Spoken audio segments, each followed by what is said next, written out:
महात्मा गांधींचा असणारा जो आग्रह होता तो ओबीसीने लक्षात घ्या.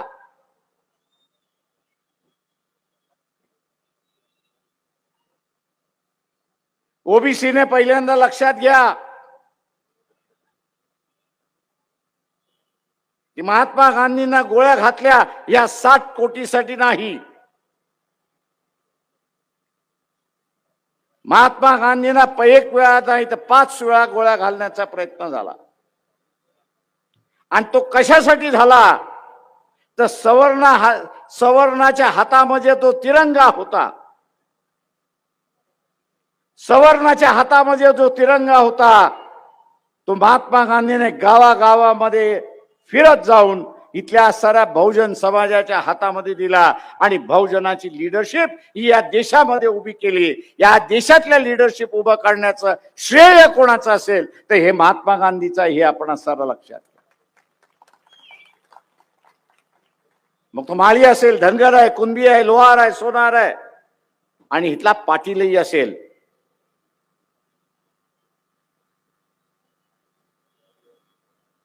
इथल्या राजकीय पटलावरती आणायला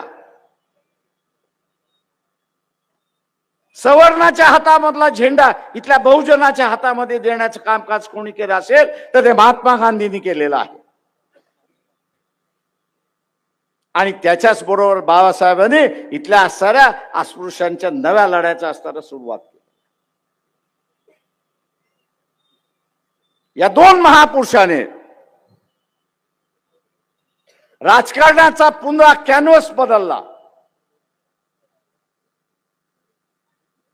या दोन महापुरुषाने पूर्ण राजकारणाचा कॅनव्हास बदलला. सवर्णाच्या हातातला असणारा ब्रश काढून घेतला आणि सर्वसामान्य बहुजनांच्या उपेक्षितांच्या हातामध्ये असणारा दिला. हा राग होता आणि म्हणून गोळ्या घातल्या ही असणारा लक्षात.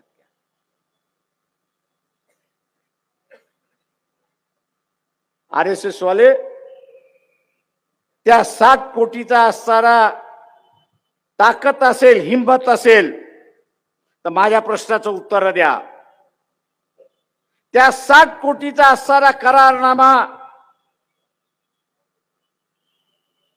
कोणी नेगोशिएट केला?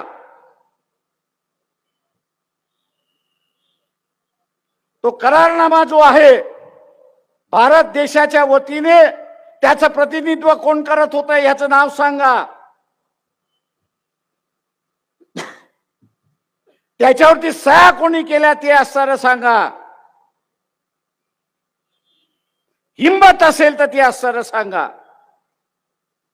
आणि RSSची त्यावेळेसची भूमिका होती की हा करारनामा लागू नाही झाला पाहिजे.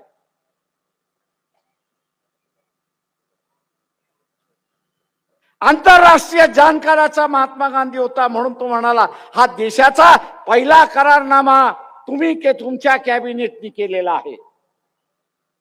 त्या कॅबिनेटचा मी हिस्सा नाही आहे, तुमच्या सरकारचा मी असणारा हिस्सा नाही आहे. पण आंतरराष्ट्रीय राजकारणामध्ये ज्यावेळेस शब्द दिला जातो त्यावेळेस तो शब्द पाळला गेला पाहिजे. पाळला गेला नाही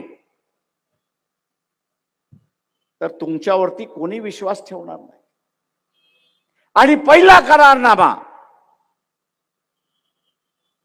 हा तुमचा 60 कोटीचा केलेला करारनामा आज तुम्ही मोडायला निघालात तर जग तुमच्यावरती विश्वास ठेवणार नाही. मी माझी बाजू मांडली नाही, आग्रह धरला नाही, तुम्हाला जबरदस्ती केली नाही म्हणून मी अनशनला बसणार आहे. RSS वाले, मोहन भागवत वाले हिम्मत असेल तर तो करारनामा कुणी पाकिस्तानच्या असणाऱ्या कायदे मिल्लत बरोबर असणारा केला ते असणारा सांगा. जिना बरोबर बोलायला कोण गेलं होतं ते सांगा. मी आज नाही सांगत, तुम्हाला असणारा वाट बघतो की प्रामाणिक आहात का मला बघायचं आहे तुम्ही.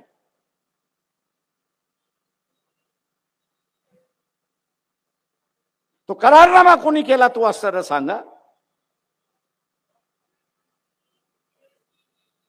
तो करारनामा लागू झाला पाहिजे.